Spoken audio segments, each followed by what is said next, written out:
오늘 말씀의 본문은 구약 성경 시편 121편 1절에서 2절의 말씀입니다.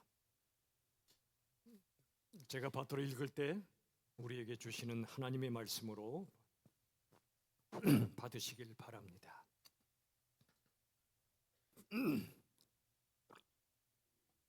제가 읽겠습니다. 내가 산을 향하여 눈을 들리라. 나의 도움이 어디서 올까? 나의 도움은 천지를 지으신 여호와에게서로다. 아멘. 다 함께 한 번 읽겠습니다. 시작. 내가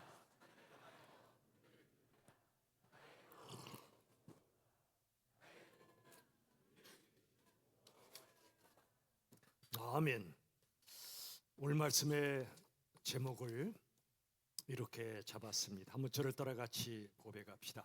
참된 회개, 관점의 전환. 설교 끝 해도 돼요. 참된 회개가 무엇이냐? 무엇을 전환한다고요? 관점을 전환하는 것. 여러분, 오늘 올해 세 번째 주일입니다. 우리 교회 올해 목표를 생활 영성이라 잡았습니다.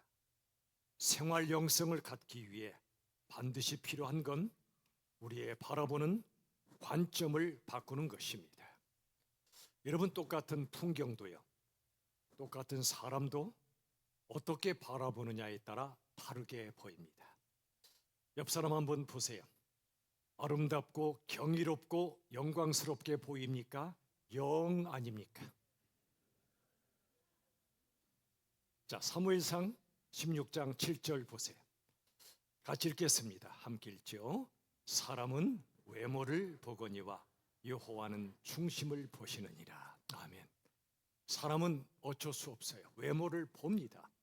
그러나 하나님은 중심을 보십니다. 똑같은 사람을 봐도 세상 사람들은 외적인 모습으로 평가하지만 하나님께서는 내적인 중심으로 평가하신다는 겁니다.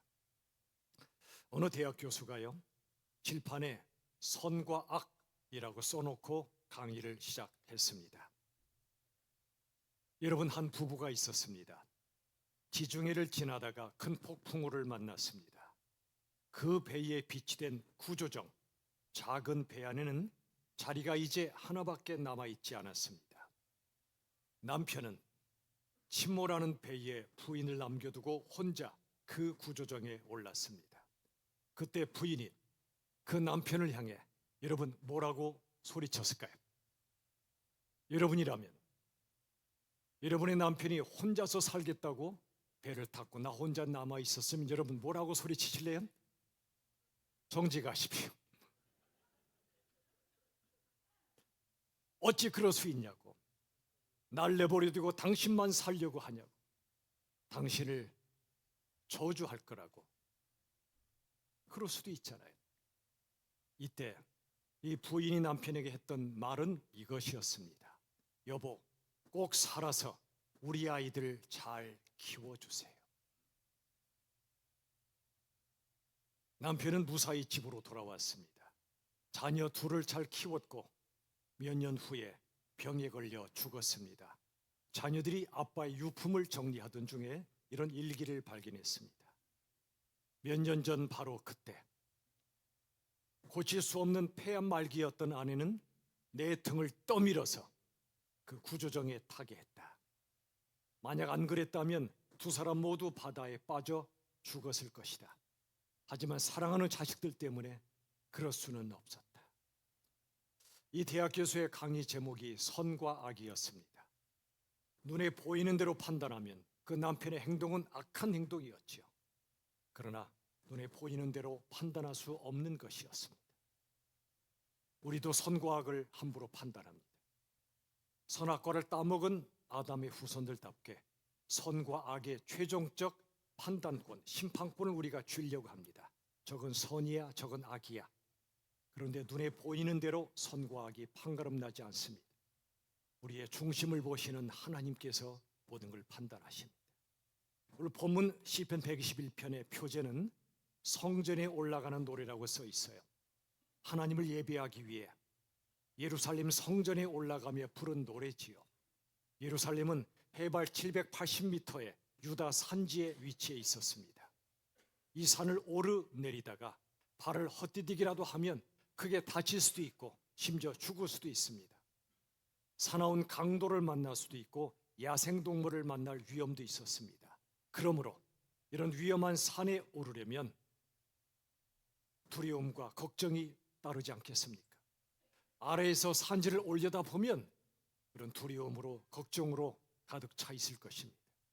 오늘 본문의 말씀이 바로 그런 배경에서 주신 말씀이에요. 보십시오. 시편 121편 1절. 내가 산을 향하여 무엇을 들리라? 눈을 들리라. 나의 도움이 어디서 올까? 산은 이 태산 같은 건 인생의 문제를 가리킵니다. 두렵고 외로운 인생의 문제들을 향하여 눈을 들겠다는 겁니다. 눈을 든다는 건 당당하게 바라보겠다는 겁니다. 많은 사람들이 문제가 밀려오면 눈을 내리깔입니다. 좌절하고 낙심해 버립니다. 그런데 이 시편 기자는 그 산을 향해 눈을 들겠다는 겁니다. 왜냐? 나의 도움이 어디서 오는가를 알기 때문입니다. 2절 말씀이 그거예요. 다 같이 121편 2절 다 같이 읽겠습니다. 시작. 나의 도움은 천지를 지으신 여호와에게서로다. 우리를 진정으로 돕는 건 사람이 아니에요. 그 어떤 것도 아니에요. 나의 도움은 천지를 창조하신 하나님께로부터 온다고 말씀합니다. 여러분, 세상만 바라보시면 낙심하게 됩니다. 그때 하나님을 바라보시면 다시 일어설 수 있습니다. 문제만 바라보시면 무너지고 말지만 하나님을 바라보시면 다시 살아날 수 있어요. 무엇을 바라보는가가 그 사람의 삶을 좌우한다는 겁니다. 이 시간 왜 오셨습니까? 사람의 말 들으러 오셨습니까? 아닙니다. 하나님 만나러 왔잖아요. 하나님을 바라보러 오셨잖아요. 세상과 문제 앞에 내 초점이 흔들리고 눈을 아래로 깐 채로 살았던 우리들이라 할지라도 이 주일에 하나님을 바라보러 이 자리에 오셨잖아요. 잘 오셨어요. 우리가 예수를 믿으면 믿음은 그 이전에 회개를 수반합니다. 회개와 믿음은 같이 가는 겁니다. 진짜 회개가 뭘까요? 저는 회개만 했던 것을 회개합니다. 무슨 말일까요? 하나님 죄송합니다. 잘못했습니다. 그리고 예수님의 십자가 보혈이 제 죄를 씻어주심을 믿습니다. 감사합니다. 끝. 이건 회개가 완성된 게 아니에요. 회개만 했던 걸 회개하십시오. 진짜 회개는 뭘까요? 그 다음까지 나아가야 돼요. 본래 회개란 말도 뉘우칠 회, 고칠 개예요. 뉘우침으로 끝나지 않고 고침까지 가는 거예요. 진짜 회개가 이것입니다. 우리 영상을 통해 같이 고백합시다. 다 같이 시작. 회개는 관점이 달라지는 것이다. 그저 십자가 보혈로 내 죄 씻음 받았으니 끝, 이게 아니고요. 예수를 믿었다면, 구원 받았다면 바라보는 시선이 바뀌어야 됩니다. 관점이 달라져야 됩니다. 삶을 바라보는 관점, 나를 바라보고 다른 사람을 바라보는 관점, 내 삶에 밀려오는 문제와 고난을 바라보는 관점이 달라져야 그게 진정한 회개입니다. 세계적인 신경외과 의사인 마이클 에그노 박사의 이야기입니다. 그는 환자들의 뇌를 수술해서 수천 명의 생명을 살려냈습니다. 누구보다 뛰어난 의사로 인정받았고 존경받았습니다. 그런데 어느 날 아들이 태어났는데 심각한 장애아이였습니다. 이 아이를 보는 순간 무너졌습니다. 이 아들은 엄마 아빠를 알아보질 못합니다. 멍하게 쳐다보고 그저 물건처럼 취급했습니다. 이 의사가 처음으로 기도했습니다. 울부짖으면서 저는 하나님 안 믿습니다. 그러나 만약 하나님이 살아계시다면 제 아들 고쳐주세요. 엄마 아빠로 알아볼 수 있게 해주세요. 바로 그 순간 이분의 내면에 또렷한 음성이 들려왔다고 합니다. 얘야, 너도 네 아들과 똑같구나. 네 아들이 엄마 아빠를 알아보지 못하는 것처럼 너도 나를 알아보지 못하는구나. 그 순간 깨달았습니다. 이 아이가 장애아가 아니라 내가 바로 장애자임을 깨달았습니다. 그동안 영적으로 눈이 멀어서 하나님을 보지 못하고 살아왔음을 깨닫고 그는 회개의 기도를 드렸습니다. 주님, 잘못했습니다. 이제는 주님을 알아보겠습니다. 제 삶의 주인으로 모시겠습니다.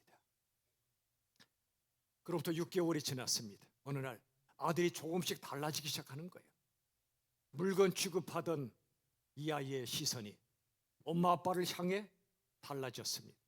빙그레 미소를 짓는 거예요. 그리고 아빠를 향해 뭐라고 불렀을까요? 아빠? 틀렸어요. 여기는 미국이거든요. 뭐라고 불렀을까요? 데디라고 불렀대요. 데디, 아빠라고. 아빠는 또다시 하나님 앞에 무릎을 꿇었습니다. 눈물로 기도를 드렸습니다. 6개월 전에 회개의 기도를 드렸고 이제는 감사의 기도를 드렸습니다. 이 아이, 엄마 아빠를 알아보지 못하던 이 아이가 엄마 아빠를 알아보고 미소를 짓고 데디라고 부르는 이 아이처럼 나도 하나님을 알아보지 못하고 아버지로 부르지 못했던 내가 회개하고 하나님을 아빠, 아버지라 부르고 하나님을 알아보는 새로운 삶을 주셔서 감사의 기도를 드렸습니다. 여러분, 이 이야기가 우리에게 주는 것이 무엇입니까? 아이가 장애자로 태어난 운명, 내가 바꿀 수 없는 운명,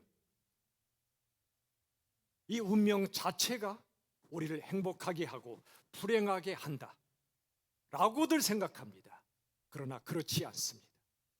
주어진 운명 자체가 우리를 행복 또는 불행하게 만드는 게 아니고요, 그 운명을 우리가 어떻게 보느냐에 따라 행복과 불행이 결정되는 겁니다. 여러분, 인생의 문제들을 해결할 대상으로만 보십니까? 절대 행복할 수 없어요. 왜 그럴까요? 이런 겁니다. 이 문제만 해결되면 나는 정말 행복할 텐데, 나를 불행하게 만드는 그 인간만 끝장내면 내 인생 끝내줄 텐데 라고들 생각하잖아요. 기도도 그렇게 해요. 이 문제만 해결되게 해달라고. 그러면 하나님 영광 돌리겠다고, 나 행복할 거라고. 문제들을 해결할 대상으로만 봅니다. 그러나 그런 인생은 행복할 수 없어요. 왜 그럴까요? 인생은 끊임없는 문제의 연속입니다. 산 하나 넘으면 또 다른 산이 나타납니다. 문제 하나 해결되면 또 다른 문제가 밀려옵니다. 끊임없이 닥쳐오는 문제들을 계속 해결하고 또 해결하고 해결하고 살다가 죽는 게 인생 아니에요. 문제를 해결할 대상으로 보지 마십시오. 동행할 파트너로 보세요. 더 나아가 문제를 성찰과 성숙의 기회로 보세요. 문제를 어떻게 보느냐에 따라 인생이 달라져요. 여러분, 진짜 회개는 잘못을 지우는 게 아니고 잘못을 통해 자라가는 거예요. 잘못을 지우는 것은 하나님의 은혜로, 예수님의 십자가 보혈의 은혜로 돼요. 그러나 잘못을 지우는 게 구원의 최종 목적지가 아니에요. 잘못을 지운 다음엔 잘못을 통해 자라가야 돼요. 출애굽한 이스라엘 백성들이 바로 가나안 땅에 들어간 게 아니에요. 40년의 광야길을 통과하게 하셨어요. 출애굽이 구원의 완성이 아니라 광야를 통과한 후에 가나안 땅에 입성하고, 그 그림처럼 우리가 예수 믿어 구원받은 게 끝이 아니고 그 후에도 이 땅에서 수많은 문제와 고난을 짊어지고 살아야 돼요. 문제를 해결하는 것이 끝이 아니에요. 문제를 통해 자라가라고 말씀하세요. 잘못을 지우는 게 끝이 아니고 잘못을 통해 자라가라고 말씀하세요. 더 겸손하고 더 진실하고 더 사랑하며 예수님을 닮아가는 것, 이게 회개의 완성이라는 걸 믿으시길 바랍니다. 김사인 시인이 공부라는 시를 썼는데 그 시기가 이렇게 나옵니다. 저를 따라 다 함께 한번 고백할까요? 다 공부지요. 다 공부지요. 모든 게 공부라는 거예요. 몸이 아픈 것도 공부고요. 마음이 아픈 것도 공부입니다. 몸 안 아프고 마음 안 아픈 사람 어디 있어요? 다 나름 아파요. 근데 그게 공부라는 거예요. 그리고 사랑하는 사람을 떠나보내는 것, 정말 큰 아픔이지만 동시에 정말 큰 공부예요. 그리고 내가 죽음 앞에 서는 것, 이게 가장 큰 공부예요. 그렇게 교만했던 인생도 죽음 앞에 서면 내 절대 한계 앞에 겸손해질 수밖에 없어요. 죽음 앞에 서면 그렇게 거짓으로 살았던 사람도 진실해집니다. 유언처럼 진실한 말은 없어요. 죽음 앞에 서면 용서 못할 사람이 없습니다. 우리는 이 땅에 살면서 용서하기 힘들어요. 그런데 죽음 앞에 서면 용서 못할 사람이 없어져요. 사랑하게 됩니다. 여러분, 죽음 앞에 서는 것처럼 큰 공부는 없습니다. 이렇게 삶의 모든 걸 공부라 생각하면 인생 힘들지만 견딜만 합니다. 바로 그때 위로부터 크고 두툼한 손이 내려와 우리의 머리를 쓰다듬어 주세요. 그리고 정말 애썼다고 말씀해 주실 거예요. 그것은 하나님의 손이죠. 주님의 손이죠. 문제를 어떻게 바라보고 계십니까? 우리 영상으로 같이 고백합시다. 다 같이 시작. 문제는 해결할 대상이 아니라 성찰과 성숙의 기회이다. 인생의 문제와 고난이 닥쳐올 때 빠져나오려고만 하지 마시고 해결하려고만 하지 마시고 인생을 성찰하십시오. 정말 사는 것처럼 살고 있나? 앞으로 죽는 날이 온다는 걸 생각하며 살고 있나? 성찰하십시오. 그리고 성숙하십시오. 자라가십시오. 자, 성찰과 성숙엔 한 가지가 따릅니다. 그건 기쁨이에요. 자, 마태복음 13장 44절 봅시다. 같이 읽읍시다. 시작. 천국은 마치 밭에 감추인 보화와 같으니 사람 이를 발견한 후 기뻐하며 자기의 소유를 다 팔아 그 밭을 사느니라. 천국의 비유죠. 천국은 마치 밭에 감춘 보화와 같대요. 보석과 같아요. 하나님은 우리 삶의 곳곳에 보석들을 숨겨 두셨어요. 어떤 사람이 그 보석을 누리느냐? 그 다음 보세요. 사람이 이를 뭐한 후? 발견한 후. 다른 사람들은 이 보석을 발견하지 못했어요. 근데 이 사람은 발견했어요. 눈을 열어 보게 됐단 말이에요. 그 다음에 발견한 후에 뭐하며? 기뻐하며. 보석을 발견한 사람은 기뻐합니다. 너무 기쁜 나머지 자기 소유를 다 팔아 그 밭을 사요. 어떤 대가를 지불하고라도 이 천국의 가치를 아는 사람은, 예수님의 가치를 아는 사람은 대가를 다 지불하고 예수님을 얻습니다. 눈이 열리기 때문에 그렇습니다. 예수님의 가치를, 예수님에 비하면 다른 모든 건 배설물에 불과함을 알기 때문에 사람들이 그렇게 가치로 여기는 소유도 성취도 이 땅의 모든 것도 예수님 앞에는 아무것도 아님을 알기 때문에 예수님을 제대로 발견한 사람은 모든 대가를 지불하며 예수님 때문에 기뻐합니다. 동시에 하나님은 우리 삶의 곳곳에 보석들을 숨겨두시고 눈을 열어 발견하게 하시고 천국의 기쁨을 누리게 하십니다. 올해 목표 생활 영성은 이것입니다. 사람을 보든 어떤 것을 보든 그 속에서 아름다움과 경이로움과 영광스러움을 볼 수 있는 눈이 열리는 것, 이게 생활 영성이에요. 주신 보석들을 발견하고 한없이 기뻐할 수 있는 거예요. 저는 진정한 회개가 관점의 전환이라 말씀드렸습니다. 다르게 표현하면 바라보는 시선이 바로 진짜 회개의 핵심인데, 여러분, 시선도 선택입니다. 사막을 건넙니다. 숨이 턱턱 막히고 목이 마릅니다. 그 안에 오아시스가 있습니다. 사막이 아름다운 것은 그 안에 오아시스를 담고 있기 때문입니다. 그런데 어떤 사람은 오아시스를 보질 못합니다. 사막만 바라보고 낭망하여 쓰러져 죽습니다. 어떤 사람은 오아시스를 바라봅니다. 오아시스를 찾고 드디어 발견하고 기뻐하고 살아냅니다. 사막을 보느냐 오아시스를 보느냐 선택입니다. 어떤 사람이 감옥에 갇혔습니다. 나를 가두고 있는 쇠창살만 하루 종일 봅니다. 쇠창살만 보면 낙심할 수밖에 없습니다. 그런데 어떤 사람은 낮에는 쇠창살 너머의 햇빛을 보고 밤에는 별빛을 봅니다. 쇠창살을 보느냐 그 너머 별빛을 보느냐 선택입니다. 다른 사람을 볼 때도 마찬가지예요. 그 사람의 단점을 크게 보느냐, 장점을 크게 보느냐도 선택입니다. 지난번 말씀드렸죠. 단점, 장점은 점이에요. 전부가 아니고 점이에요. 근데 사람들은 한 점을 전부로 여깁니다. 전체로 바라보니까 문제가 생겨요. 여러분, 점인데 단점은 크게 보지 마시고 장점을 크게 보세요. 선택입니다. 단점이 수없이 많아도 그 사람에게서 한 가지 장점이 보이거든 그 사람 존경받을 만합니다. 사랑받을 만합니다. 무엇을 크게 보시겠습니까? 그에게 부족한 점을 바라보시겠습니까? 사랑스러운 점을 바라보시겠습니까? 하나님은 우리를 보실 때 수도 없이 부족함 투성이지만 사랑스러운 점을 보셨습니다. 거무튀튀한 피부를 가졌던 술람미 여인을 솔로몬 왕이 그렇게 사랑했듯이 아가서의 말씀처럼 나의 사랑, 나의 어여쁜 자야.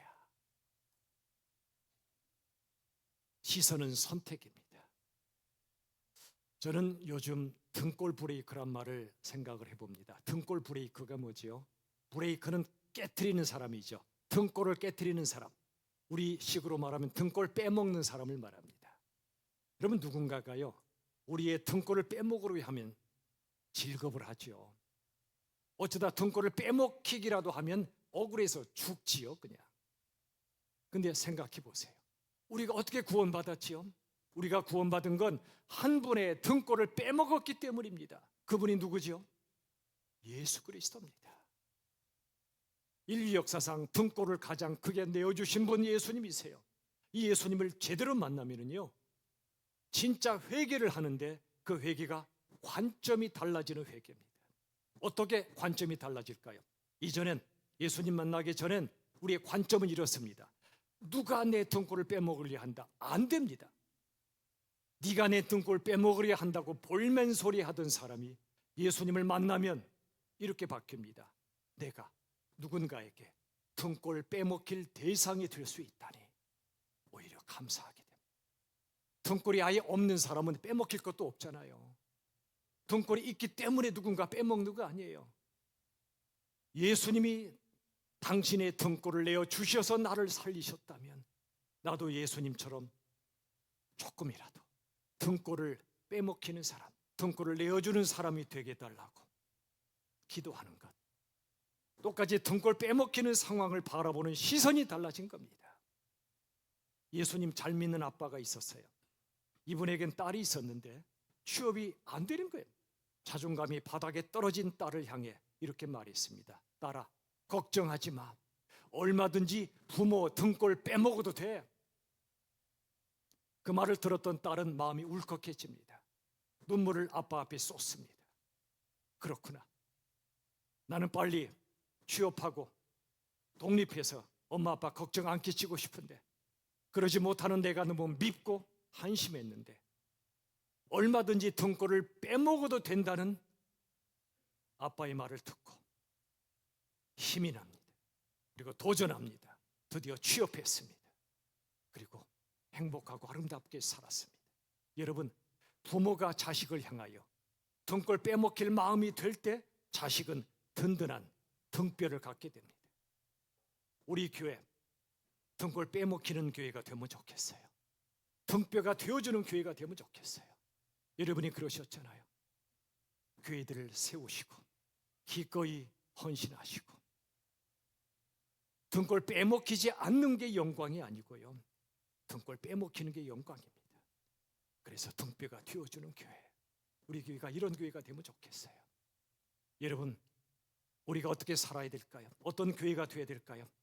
진짜 회개해야 됩니다. 이 회개는 관점을 전환하는 겁니다. 시선이 거듭나는 겁니다. 제 마음속에 이렇게 살지 못해서 죄송하고 아프지만 영상을 보십시오. 이렇게 살고 싶어요. 같이 읽어봅시다.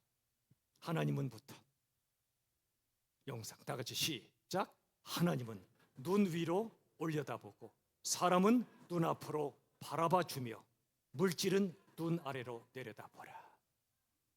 우리 시선이 이래야 돼요. 이게 그리스도인의 모습인데 세상은 이거 뒤집어 놨어요. 물질을 눈 위로 올려다봅니다. 하나님보다 물질만 있으면 내 인생 끄떡없어요. 만모니즘, 물질 우상 숭배가 온 세상에 가득합니다. 그런데 아닙니다. 우리가 눈 위로 올려다 볼 분은 하나님밖에 없습니다. 어느 누구도 그 자리 차지할 수 없습니다. 하나님을 경외하는 것입니다. 그리고 사람은 눈앞으로 바라봐 주세요. 어린아이를 만날 때는 무릎을 꿇고 눈높이를 맞추며 바라봐 주시고, 부자든 가난한 자든 힘센 자든 힘없는 사람이든 눈앞으로 동등한 인격으로 대하며 사랑하십시오. 물질은 발 아래 두십시오. 머리 위에 두지 마시고 발 아래 두십시오. 눈 아래로 내려다보세요. 물질은 사랑의 대상이 아니라 사용의 대상입니다. 세 가지.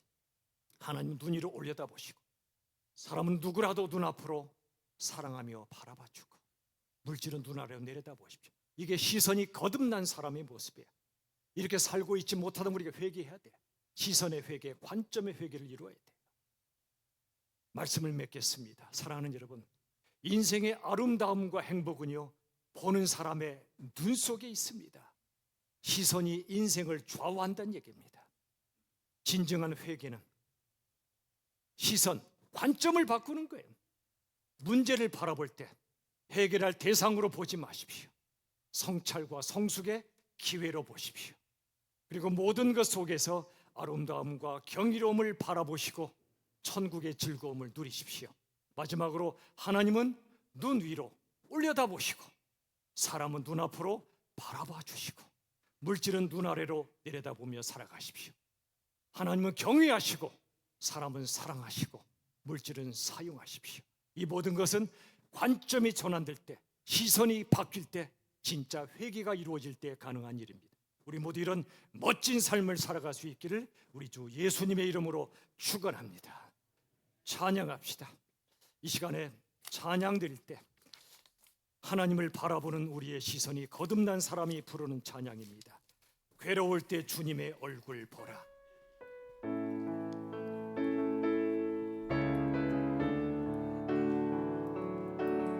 괴로우십니까? 주님의 얼굴을 바라보십시오.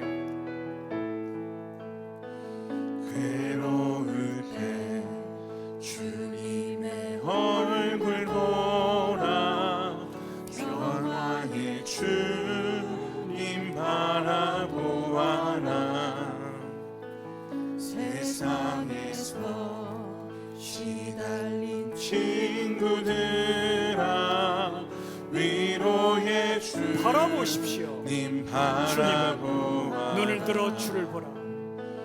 눈을 들어 주님을 보십시오. 주를 보라. 내 모든 염려 주께 맡기십시오. 내 모든 염려 주께 맡겨라. 슬플 때에 주님의 얼굴 보십시오. 슬플 때에 주님의 얼굴 보라.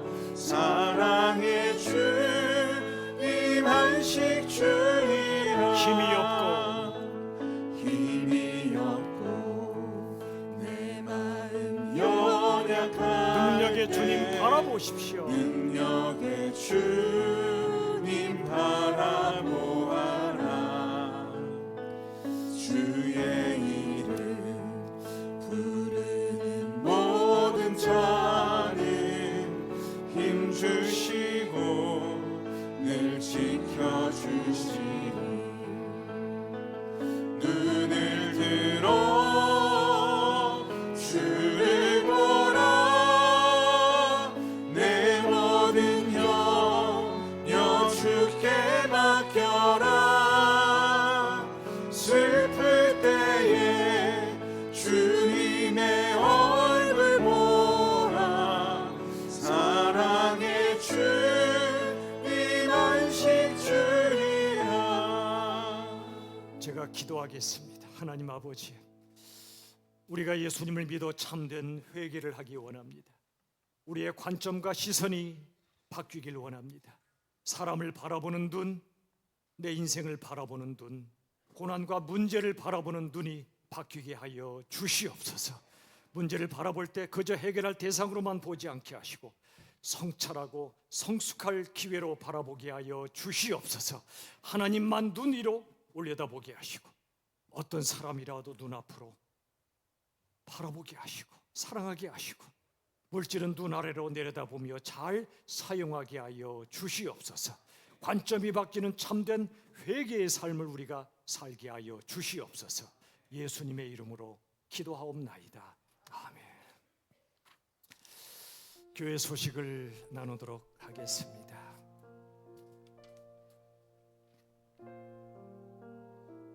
이제 오늘 오후에도